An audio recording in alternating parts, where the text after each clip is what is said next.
चला लक्षवेधी सूचना। बैठिए, बाकी लोग बैठिए, बसा, बोला। अध्यक्ष महाराज, मी काही आपण सांगितलेल्या सूचनेचंच पालन करतो, आपलाच आदेश पाळतो अध्यक्ष महाराज, नाही तर मला कोणाचा आदेश पाळता येत नाही। धन्यवाद। हां अध्यक्ष महाराज, काल आपल्या राज्याचे मुख्यमंत्री काल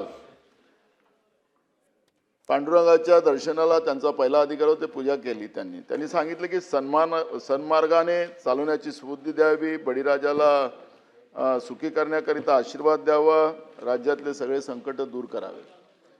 अध्यक्ष महाराज, जितेंद्र आव्हाड साहेबांनी सांगितलं की जे पुण्यामध्ये रेल्वे स्टेशनच्या समोर महात्मा गांधीच्या पुतळ्याला नाना भाऊ तुम्ही बोललात मी येतो ना तिथं इथलं विधान भवनाच्या परिसरात काहीतरी घडल्या संदर्भात मुख्यमंत्र्यांनी जे बोलले त्याच्यावर बोलतोय। अहो ते बाहेर बोलले, इथं बोलतो ना, इथंच बोलतो। अध्यक्ष महाराज, हे जी परिस्थिती आज राज्याची चाललेली आहे, आज विधान भवनाच्या गेटवर एक महिला आपल्या 2 मुलं घेऊन तिथं विष प्राशन करायला तिथं आलेली होती। अध्यक्ष महाराज, ती माननीय मुख्यमंत्र्यांची वेळ मागता 1 वर्षापासून सत्ता पक्षाचे आमदार आहेत, त्यांच्याबद्दलचं काही त्यांच्या घरगुती भांडणं आहेत, मी त्याच्यात जाणार नाही।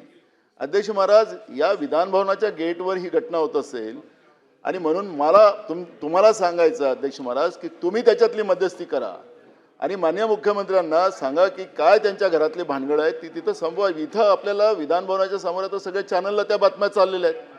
तर अध्यक्ष महाराज, नसतील तर आता तुम्ही चालवाल ना मी अहो झालं ना, तुम्ही अध्यक्ष महाराज विधान भवनाच्या ठीक आहे। या संदर्भात नाना भाऊ एक मिनिट, जर का विधान भवनाच्या आवारात कुठची अशी घटना घडली असेल तर त्या संदर्भात पीठासीन अधिकारी म्हणून ती माझी जबाबदारी आहे। या संदर्भातली मी माहिती संपूर्ण घेऊन योग्य ती कारवाई करेन। चला पुढे।